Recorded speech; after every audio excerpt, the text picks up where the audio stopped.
They saw it on the screen at 7:02 in the morning. A blip. Not a large blip, not particularly distinct, but unmistakable to anyone who understood what they were looking at. Private Joseph Lockard and Private George Elliott, manning the mobile radar unit at Opana Point on the northern tip of Oahu, had been tracking aircraft for weeks. Training duty, mostly. Watching American planes come and go, learning to read the green phosphorescent display of the SCR-270 radar set. But this was different. The contact appeared at 132 miles out, moving toward the island at a speed that suggested multiple aircraft flying in formation. It was December the 7th, 1941. The time was 7:02 a.m., Hawaiian time. Elliott called it out immediately. Lockard, more experienced with the equipment, leaned in to verify. The oscilloscope showed a clear return signal, stronger than anything they had seen during routine operations. This was not a single plane. This was a formation, perhaps dozens of aircraft, inbound directly toward Oahu. The two men looked at each other.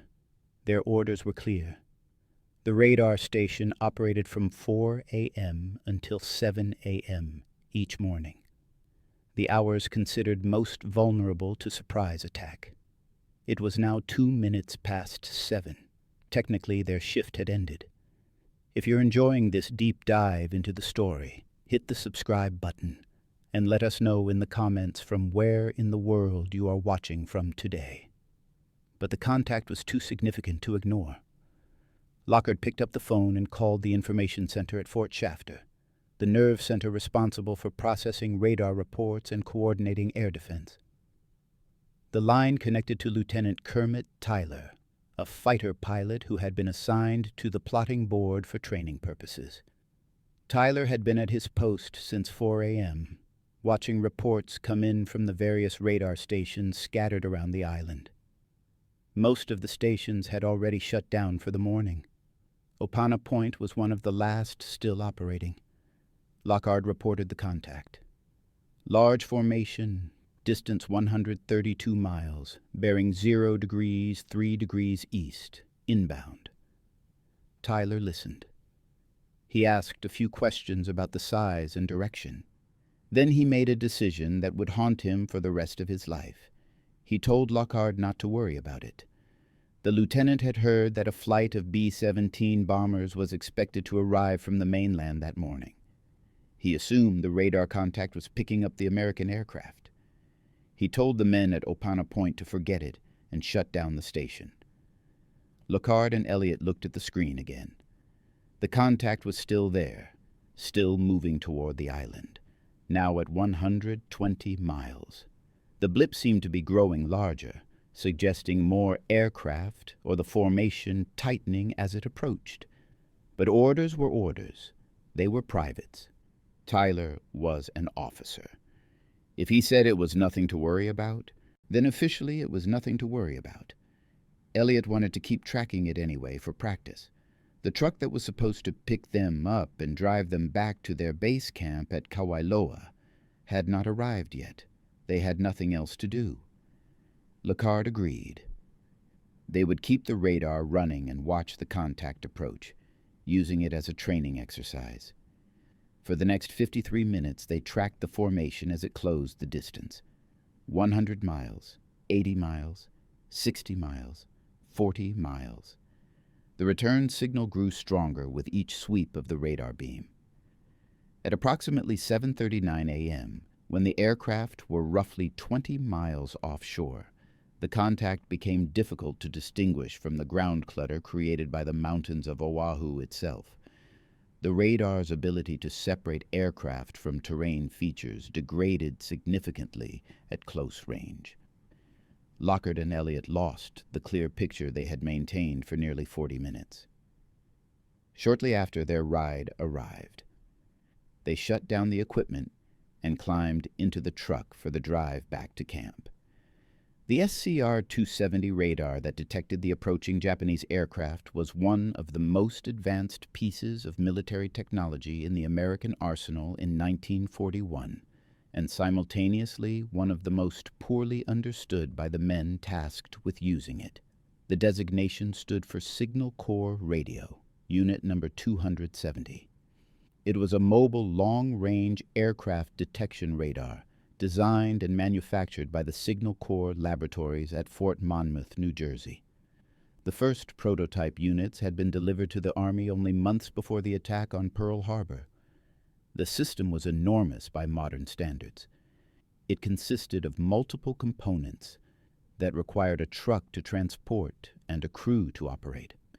The transmitter unit generated pulses of radio frequency energy at a wavelength of 1.4 meters, corresponding to a frequency of approximately 215 megahertz. The transmitter could produce a peak power output of 8 kilowatts, but only in short bursts. The radar operated by sending out a pulse of radio energy, then listening for the echo that bounced back when that energy struck an object like an aircraft. By measuring the time between transmission and reception, the system could calculate distance. The direction was determined by the orientation of the antenna array.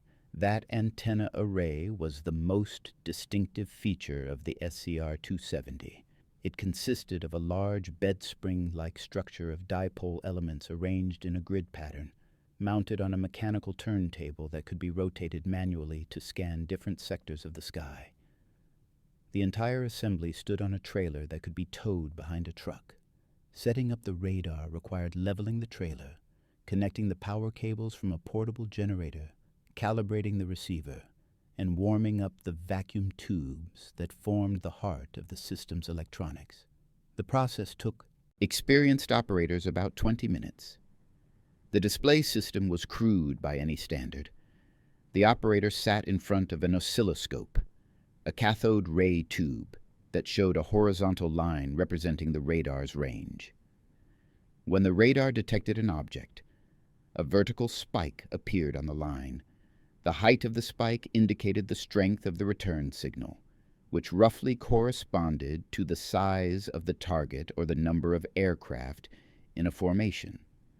The horizontal position of the spike indicated distance, measured in miles. There was no information about altitude, no way to distinguish friendly from hostile aircraft, no automatic plotting of tracks.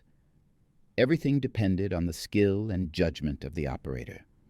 Training on the SCR-270 was minimal in 1941. The system was so new that comprehensive training materials did not exist. Operators learned by doing, watching the screen during routine operations, developing an intuitive feel for what different types of contacts looked like. Lookhart had been working with the Opana Point radar since late November. Elliott had less experience, having arrived at the station only in recent weeks.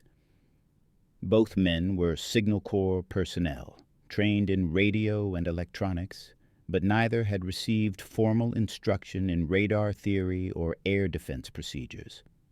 The Opana Point site had been chosen for its commanding position on the northern coast of Oahu. The radar could see far out to sea, unobstructed by terrain.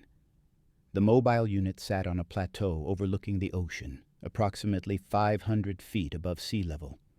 The location provided excellent coverage of the northern approach to the island, which military planners considered one of the most likely avenues for an air attack.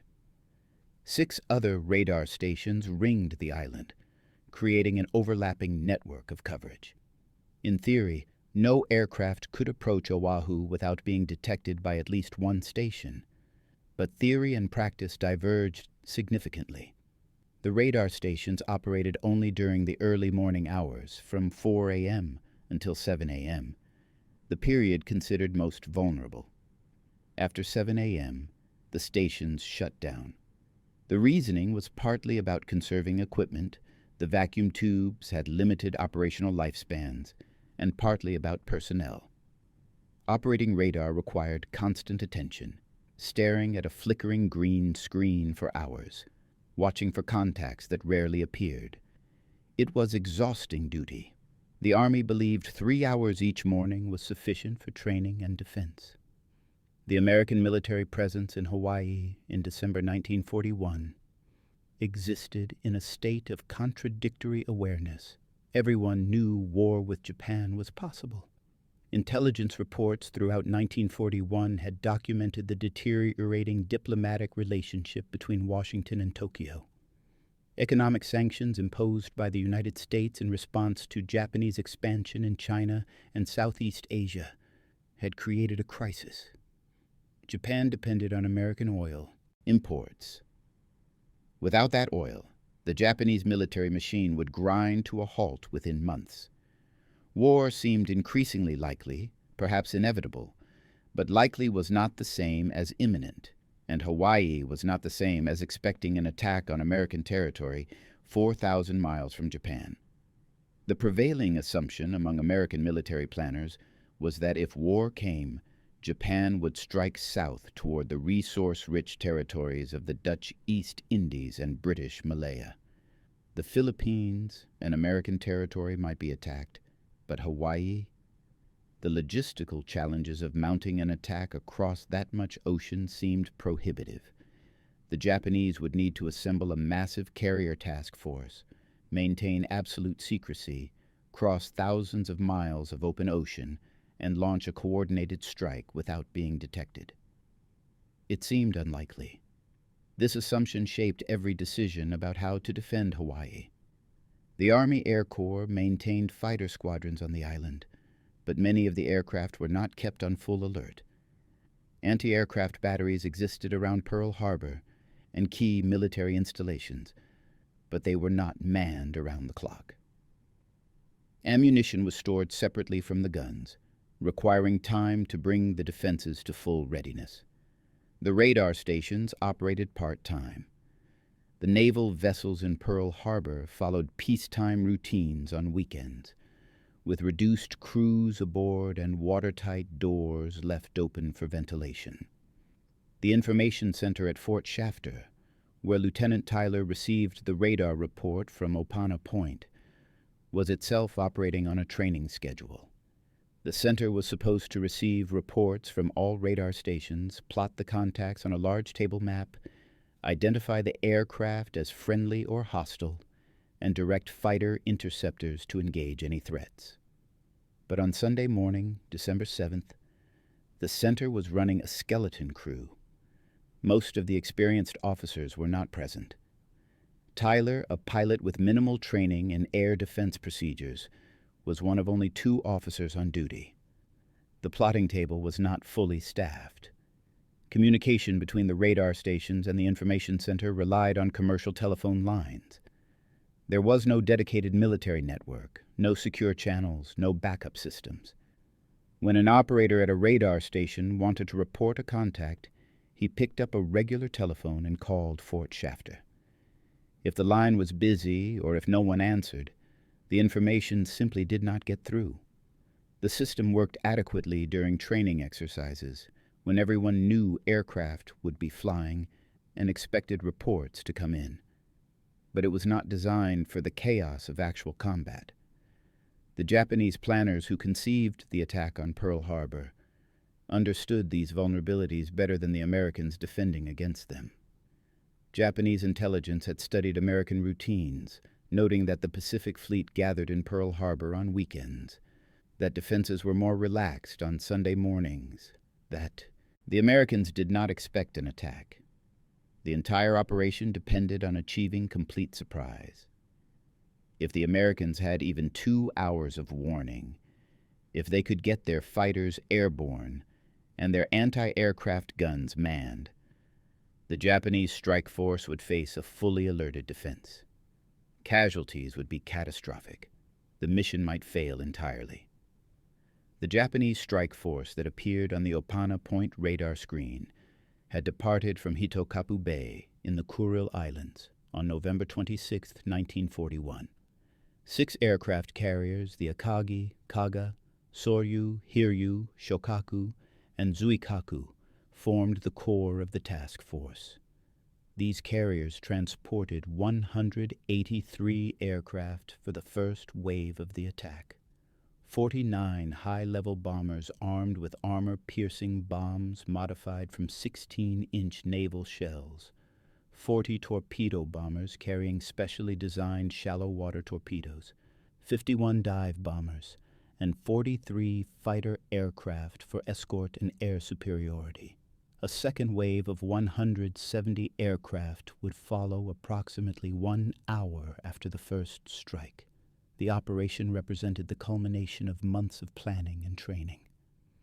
Commander Mitsuo Fuchida, who would lead the first wave, had drilled his pilots relentlessly. Torpedo bomber crews practiced low-altitude attacks against simulated harbor targets, perfecting the technique of dropping torpedoes in the shallow waters of Pearl Harbor, which averaged only 40 feet deep.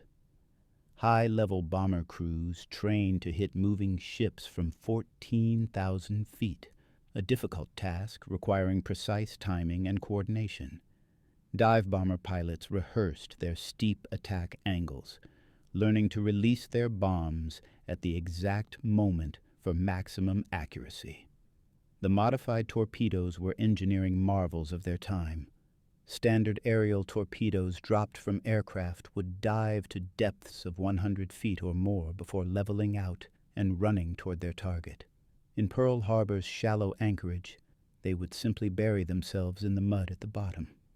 Japanese engineers solved this problem by attaching wooden fins to the torpedoes, creating additional stabilization that kept them running at depths of less than 40 feet. These modifications were tested extensively in Kagoshima Bay, which had similar depth characteristics to Pearl Harbor. Navigation across the North Pacific required absolute precision. The task force traveled 3,200 miles from the Kuril Islands to the launch point 200 miles north of Oahu. The route took them through the northern latitudes, where winter weather and rough seas made detection by merchant vessels or reconnaissance aircraft unlikely. Radio silence was absolute.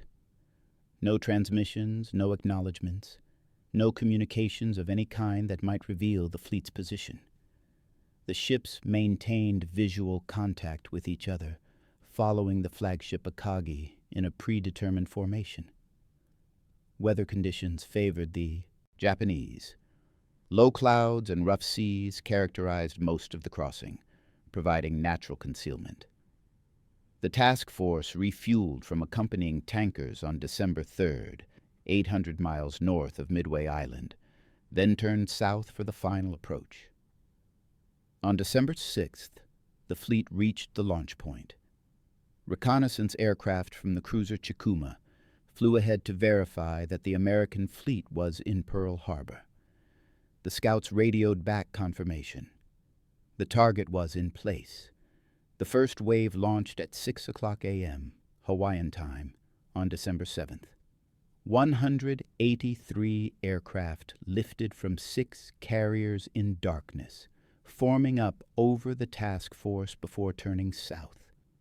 Fuchida led them personally, flying in a Nakajima B-5N high-level bomber. The formation flew at 9,000 feet above the cloud layer, navigating by dead reckoning and radio direction finding. The pilots tuned their radios to commercial Hawaiian stations, using the broadcast signals as navigational beacons that led them directly to Oahu. As the formation approached the island, Fuchida could see clouds breaking up ahead. Visibility was improving. Dawn was breaking over the Pacific, the sun rising behind them as they flew south. At 7:40 a.m., he could see the northern coastline of Oahu. At 7:49 a.m., he gave the order to deploy for attack. The formation split according to predetermined assignments. Torpedo bombers descended to attack altitude 50 feet above the water. High-level bombers climbed to 14,000 feet. Dive bombers positioned themselves for their steep attacks. Fighters swept ahead to establish air superiority. At 7:53 a.m., Fuchida transmitted the code signal. Tu, to, to, the first syllable of Totsugeki Seiyo, meaning charge or attack. 3 minutes later, certain that complete surprise had been achieved, he transmitted a second signal to the task force. Tora, Tora, Tora, Tiger repeated 3 times, confirming that the attack had caught the Americans completely unprepared. Below him, Pearl Harbor was waking to a peaceful Sunday morning. Warships sat at their moorings. Aircraft were parked wingtip to wingtip on airfields. Anti-aircraft guns stood unmanned. The American military presence in Hawaii, the most powerful concentration of naval force in the Pacific, had no idea what was about to happen. The telephone call from Opana Point reached the information center at Fort Shafter at approximately 7:20 a.m. Private Joseph McDonald, operating the switchboard, took the call and transferred it to Lieutenant Kermit Tyler. The conversation lasted less than 2 minutes. Lockard described the contact. Large formation, distance now less than 100 miles, still inbound, moving fast. Tyler asked about the size and bearing. Then he made his assessment. He told Lockard not to worry about it. Tyler's reasoning seemed logical at the time. He had been briefed that a flight of B-17 bombers was expected to arrive from the mainland sometime that morning. The aircraft were flying from California, a distance of approximately 2,400 miles, requiring them to approach from the northeast, precisely the direction from which the radar contact was coming. Tyler had limited experience with radar operations. He had been assigned to the information center only recently as part of his training rotation. He did not understand that a formation of 12 B-17s would produce a much smaller radar return than what Lockard was reporting. He did not know that the B-17s were scheduled to arrive from a slightly different bearing. He made an assumption based on incomplete information and minimal training. The communication chain that should have processed the radar report and triggered defensive action simply did not exist in functional form that morning. The information center was designed to receive reports from multiple radar stations, correlate the information, identify aircraft as friendly or hostile using recognition codes and flight plans, and direct fighter squadrons to intercept any unidentified contacts. But the system required experienced personnel, clear procedures, and adequate staffing. On Sunday morning, December the 7th, it had none of these things. The plotting table at Fort Shafter, a large horizontal map where contacts were supposed to be tracked using markers, sat mostly empty. A few enlisted men were present for training, but the experienced officers who normally supervised operations were absent. There was no one with the authority and knowledge to question Tyler's assessment. There was no procedure for escalating unusual contacts to higher command levels. The radar report from Opana Point simply died and in that brief telephone conversation. If you find this story engaging, please take a moment to subscribe and enable notifications. It helps us continue producing in-depth content like this. Other radar stations around Oahu had also detected contacts that morning, though not as clearly as Opana Point.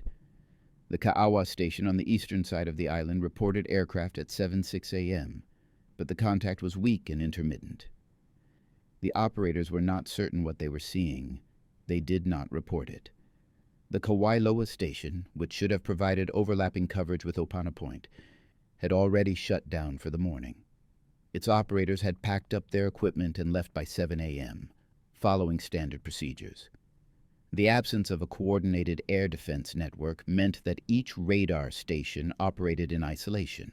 Operators could not see what other stations were detecting. There was no central display showing all contacts from all stations simultaneously. If multiple stations had reported the same formation from different angles, the information center might have recognized it as a significant threat. But with only one station reporting, and with an officer dismissing that report as friendly aircraft, the system failed at its most basic function. Communication with Navy headquarters at Pearl Harbor was equally inadequate. The Army operated the radar stations and the information center. The Navy controlled the Pacific Fleet and its air defense. Coordination between the two services was informal and often ineffective. There was no direct hotline between Fort Shafter and Fleet headquarters. If the information center had determined that hostile aircraft were approaching, the procedure would have been to call Navy headquarters on a regular telephone line and hope someone was there to answer. On Sunday morning, with most senior officers ashore or aboard ships in the harbor, that call would likely have reached a junior duty officer with no authority to order general quarters. The fighter squadrons that might have intercepted the Japanese formation were scattered across multiple airfields.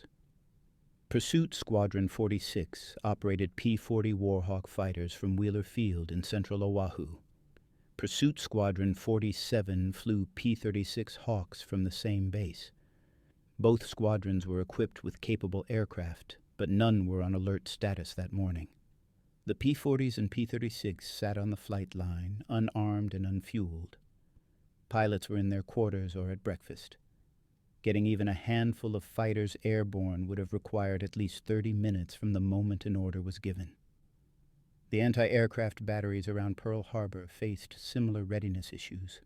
3-inch guns and 50-caliber machine guns were positioned to defend the naval base, but ammunition was stored in magazines separate from the weapons. Bringing the batteries to full readiness required unlocking the magazines, transporting ammunition to the gun positions, loading the weapons, and manning them with trained crews.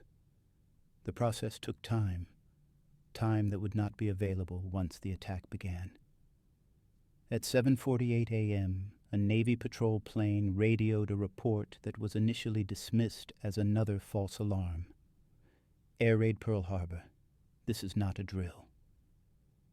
The message reached the signal tower at Ford Island at 7:51 a.m. By then, the first bombs were already falling. Lieutenant Commander Logan Ramsey, operations officer at Patrol Wing 2, looked out his window and saw a plane diving toward the seaplane ramp. He assumed it was an American aircraft involved in some kind of accident until he saw the red circle on its wings. He grabbed a microphone and broadcast on all Navy frequencies. Air raid Pearl Harbor. This is not a drill. The torpedo bombers struck first. 40 Nakajima B-5N aircraft skimmed across the water at 50 feet, approaching Battleship Row from multiple directions. The first torpedoes hit the USS Oklahoma at 7:56 a.m. 3 torpedoes struck in rapid succession, tearing massive holes in the port side hull below the waterline. Water poured into the ship. Within minutes, the Oklahoma began listing heavily to port. Crew members scrambled to escape as the ship rolled over. By 8 a.m., the Oklahoma had capsized completely, trapping over 400 men inside the inverted hull. The USS West Virginia took multiple torpedo hits simultaneously. At least 6 torpedoes struck the port side, flooding the engineering spaces and causing immediate severe listing. Lieutenant Commander J.S. Harper, the ship's first lieutenant, ordered counter-flooding of starboard compartments to prevent capsizing. The measure worked. The West Virginia settled upright into the mud of the harbor bottom rather than rolling over like the Oklahoma. But 105 men died in the attack, many trapped below decks as water flooded their compartments. The USS California, flagship of the Pacific Fleet's battle force, took 2 torpedo hits at 7:58 a.m. The explosions ruptured fuel tanks and flooded machinery spaces. Captain J.W. Bunkley ordered the magazines flooded to prevent ammunition detonations, but the ship was already doomed. Over the next 3 days, despite heroic damage control efforts, the California settled into the harbor mud. 98 officers and men died in the attack and subsequent flooding. The USS Arizona suffered a different fate. At 8:06 a.m., a high-level bomber flying at 14,000 feet released an armor-piercing bomb that struck near Turret 2. The bomb, a modified 16-inch naval shell weighing over 1,700 pounds, penetrated the forward deck and detonated in or near the forward magazine. The resulting explosion was catastrophic. Over 1,000 tons of gunpowder detonated simultaneously. The force of the blast lifted the 32,000-ton battleship partially out of the water. The forward part of the ship disintegrated. A fireball rose hundreds of feet into the air. Burning oil spread across the water. 1,177 officers and men died instantly, more than half the total American casualties for the entire attack. Sailors throughout Pearl Harbor watched the Arizona explode. Ensign John Landreth, aboard the repair ship USS Medusa, later wrote, "The concussion from the blast knocked me down. When I got up and looked, the whole forward part of the Arizona was a twisted mass of wreckage, fire, and smoke. Men were jumping off the stern, their clothes on fire, diving into water that was itself burning with oil. The shock of seeing a battleship destroyed in seconds, of watching a ship that was supposed to be nearly invulnerable simply cease to exist, fundamentally altered how survivors thought about naval warfare. On Opana Point, Lockard and Elliot heard the explosions. They were riding in the truck back to their base camp when they heard the distinctive sound of bombs detonating in the distance. The driver stopped. The men climbed out and looked south.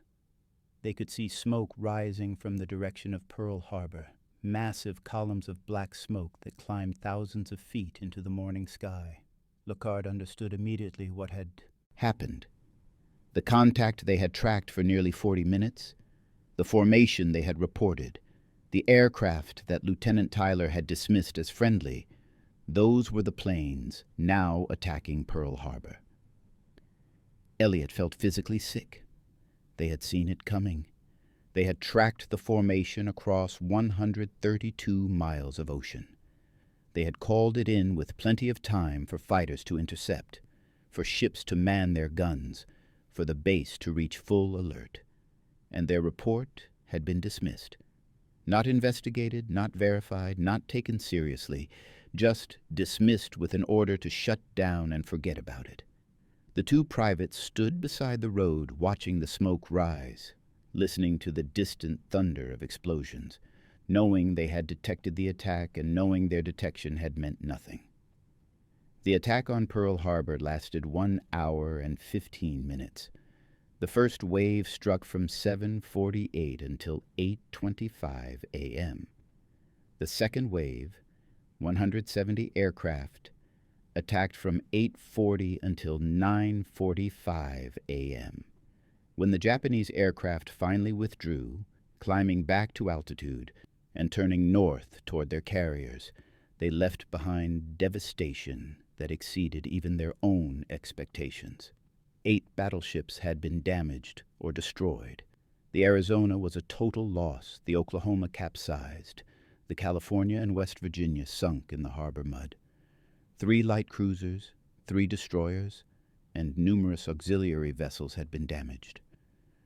188 aircraft were destroyed on the ground. Most of them caught parked wingtip to wingtip on airfields where they made perfect targets. 2,403 Americans were dead. Another 1,178 were wounded. Joseph Lockard and George Elliott reached their base camp at Kawailoa as the attack was still underway. They immediately reported to their commanding officer, describing the radar contact they had tracked and the dismissal of their report by Lieutenant Tyler. Their commanding officer, recognizing the significance, ordered them to document everything in writing. Both men spent the afternoon of December 7th preparing detailed statements about what they had seen on the radar screen, when they had reported it, and how the information center had responded. Those statements became part of the official investigation that began within hours of the attack. Lieutenant Kermit Tyler faced immediate scrutiny. He reported to his superiors at Wheeler Field and explained his decision to dismiss the radar report. He described his reasoning. He had been told B-17s were arriving from the mainland. He assumed the radar contact was picking up those friendly aircraft. He saw no reason to sound an alarm. His superiors listened without comment. Tyler was not arrested or immediately relieved of duty, but he understood his career was effectively over. The decision he made in those few seconds on the telephone had contributed to the greatest military disaster in American history. The investigation that followed the attack examined every aspect of the American failure. Multiple boards of inquiry, culminating in a congressional investigation after the war, analyzed what went wrong and why. The radar detection at Opana Point became a central focus. Here was clear evidence that the attack could have been detected in time to mount a defense. The technology worked. The operators performed their duties correctly. The system failed at the human level, in the judgment of an inexperienced officer who made an assumption based on inadequate information. The SCR-270 radar units deployed around Oahu were immediately upgraded from part-time to continuous operation. Within days of the attack, the radar stations began operating 24 hours per day, with multiple shifts of operators maintaining constant watch. The information center at Fort Shafter was reorganized with experienced officers permanently assigned, comprehensive procedures for processing radar reports, and direct communication lines to all military commands on the island. The casual, training-focused approach that had characterized air defense before December 7th disappeared overnight. Lockhart and Elliott both remained in the Army, serving throughout the war. Lockhart eventually received the Distinguished Service Medal for his actions on December 7th. Recognition that came years after the event when the full significance of the radar detection became clear. Elliott received similar recognition. Both men struggled with what had happened, with the knowledge that they had done their jobs correctly, but the system around them had failed. In later interviews, Lockhart expressed no bitterness toward Tyler, understanding that the lieutenant had been placed in a position for which he was not adequately prepared. But Lockhart never stopped believing that if his report had been taken seriously, if experienced officers had been on duty at the information center, if procedures had existed to escalate unusual contacts, the attack might not have achieved complete surprise. The question of what difference advance warning might have made became a subject of intense debate. Some historians argue that even with 2 hours of warning, American forces could not have prevented significant damage. The Japanese strike force was too large, too well trained, and too determined. But others point out that fighters could have been airborne, anti-aircraft batteries could have been manned, watertight doors on ships could have been closed, and damage control parties could have been at their stations. The Arizona might still have been hit, but perhaps the bomb would not have reached the magazine if the ship had been at a higher state of readiness. The Oklahoma might not have capsized if counter-flooding measures had been initiated immediately. Casualties almost certainly would have been lower if crews had been at general quarters rather than sleeping or eating breakfast. The failure at Pearl Harbor went far beyond a single dismissed radar report. It represented a systemic failure of imagination, preparation, and institutional culture that characterized much of American military thinking in the months before the war. The United States possessed technological advantages, including radar, that should have provided warning of attack. It had intelligence indicating that war with Japan was likely. It had military forces stationed in Hawaii specifically to defend against attack. Yet when the attack came, it achieved complete tactical surprise. The Army and Navy had operated in parallel rather than in coordination. The Army controlled land-based air defense, including radar stations and fighter squadrons.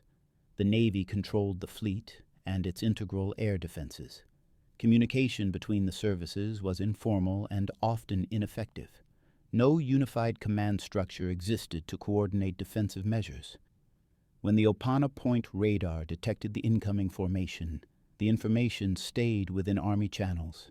The Navy, whose ships were the primary targets, received no warning until bombs were already falling. This lack of coordination extended to intelligence as well. Both services had intercepted and decoded Japanese diplomatic messages in the weeks before the attack. messages that indicated war was imminent. But the information was compartmentalized, analyzed separately, and not shared effectively with operational commanders. Admiral Husband Kimmel, commanding the Pacific Fleet, and Lieutenant General Walter Short, commanding Army forces in Hawaii, both later testified that they did not receive adequate intelligence about the threat they faced. They were told war was possible, but not given specific warnings that an attack on Pearl Harbor was being planned. The institutional culture of both services emphasized protocol, procedure, and chain of command over initiative and rapid decision-making. Junior officers like Tyler were not trained or encouraged to escalate unusual situations to higher authority. They were expected to follow procedures and make decisions within narrow parameters. When faced with a situation that fell outside those parameters, like a large radar contact on a Sunday morning, they had no framework for recognizing it as a potential emergency. The system rewarded not making waves, not causing false alarms, not disturbing senior officers unnecessarily. This culture changed dramatically after December 7th. The shock of the attack, the scale of the losses, and the realization that warning signs had been missed created a demand for fundamental reform. Radar became a priority technology, with massive investments in improved systems, operator training, and integration with air defense networks. The information centers were redesigned as combat information centers, manned by experienced personnel with clear procedures and direct links to all defensive forces. The Army and Navy established unified commands in critical areas, ending the parallel structures that had hampered coordination. The technology that detected the Pearl Harbor attack, the SCR-270 radar, became the foundation for a comprehensive air defense network across the Pacific. By 1943, American forces deployed improved radar systems on every island they occupied, creating overlapping coverage that made surprise air attack virtually impossible. Ships received radar systems that allowed them to detect aircraft at distances far beyond visual range. Fighter direction centers used radar information to vector interceptors toward incoming raids with precision that would have seemed miraculous before the war. The psychological impact of Pearl Harbor on the American military and on the nation as a whole cannot be overstated. The attack destroyed the assumption that America was safe from direct assault, that oceans provided absolute security, that enemies could not reach American territory. It created a sense of vulnerability that drove military innovation and industrial mobilization throughout the war. It also created a determination that such a failure would never happen again, that warning signs would be heeded, that defensive preparedness would be maintained at all times. For the men who operated the radar at Opana Point, who tracked the Japanese formation across more than 100 miles of ocean, who reported what they saw and were told not to worry about it, the attack represented a deeply personal failure of the system they served. They had done everything right. They had detected the threat. They had reported it through proper channels, and it had made no difference because the system was not designed to process or act on that information. Their experience became a case study in how technological capability means nothing without the organizational structure, training, and culture to use it effectively. The radar detection of the Pearl Harbor attack became one of the most analyzed incidents in American military history, studied in service academies, war colleges, and command courses as an example of how not to process intelligence information. The lessons drawn from that December morning shaped how the United States military approached air defense, early warning systems, and command and control for generations. The incident demonstrated that having advanced technology is not enough. Organizations must train personnel to use that technology, create procedures for processing the information it provides, and establish cultures that encourage junior personnel to escalate unusual situations without fear of reprisal. The SCR-270 radar itself became obsolete within a few years, replaced by more advanced systems with better resolution, longer range, and improved reliability. But its descendants formed the backbone of American air defense throughout World War II and into the Cold War.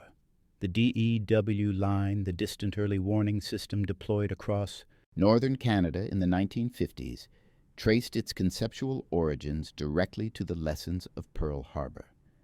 If radar could detect aircraft at 130 miles in 1941, then by the 1950s it needed to detect bombers at 500 miles or more, providing enough warning time for interceptors to scramble and strategic forces to launch retaliatory strikes. The human dimension of the failure received equal attention. The military services redesigned their training programs to emphasize decision-making under uncertainty, initiative at junior levels, and the importance of reporting unusual observations even when they seem to have innocent explanations. Officers were taught to ask questions, to verify assumptions, to escalate decisions when facing incomplete information.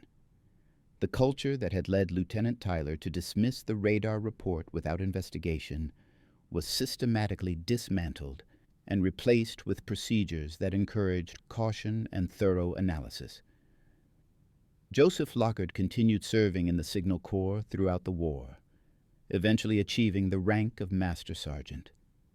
He trained other radar operators, passing on the lessons he had learned that December morning. In interviews conducted decades later, he expressed no sense of personal failure.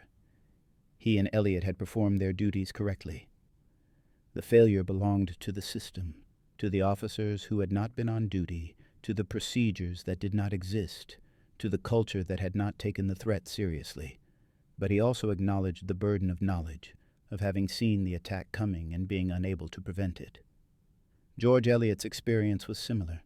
He remained in the military, served with distinction, and eventually returned to civilian life without seeking public attention for his role in history. When historians tracked him down years later, he was reluctant to discuss December 7th. The memory was painful, not because he had done anything wrong, but because he had done everything right, and it had not mattered.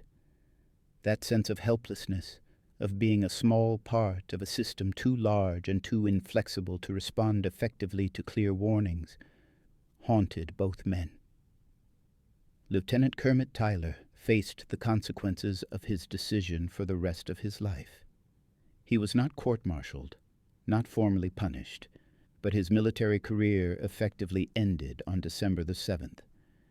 He remained in the Army Air Corps, serving in various administrative positions, but he never received promotion or command.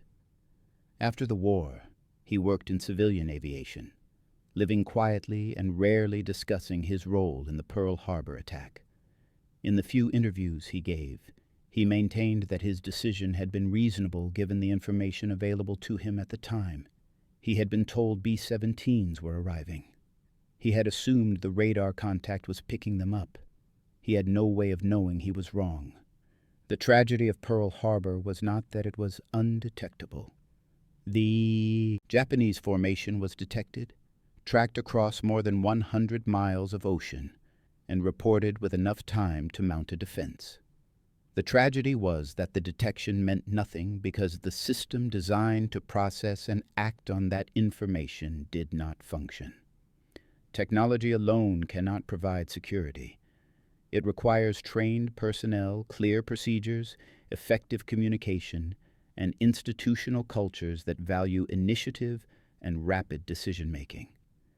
These lessons, learned at the cost of more than 2,000 American lives on December 7, 1941, shaped how the United States military approached early warning and air defense for the remainder of the 20th century.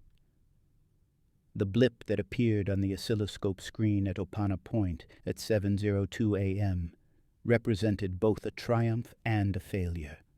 A triumph of technology, of the radar system that worked exactly as designed, detecting aircraft at ranges that would have seemed impossible just a few years earlier, and a failure of the human systems surrounding that technology, the training, procedures, and judgment that should have translated detection into defensive action. Private Lockard and Private Elliott saw the attack coming. They reported it. And the system failed to respond. That failure, more than any tactical decision made during the attack itself, defined what happened at Pearl Harbor on December 7, 1941. Thank you for watching. For more detailed historical breakdowns, check out the other videos on your screen now, and don't forget to subscribe.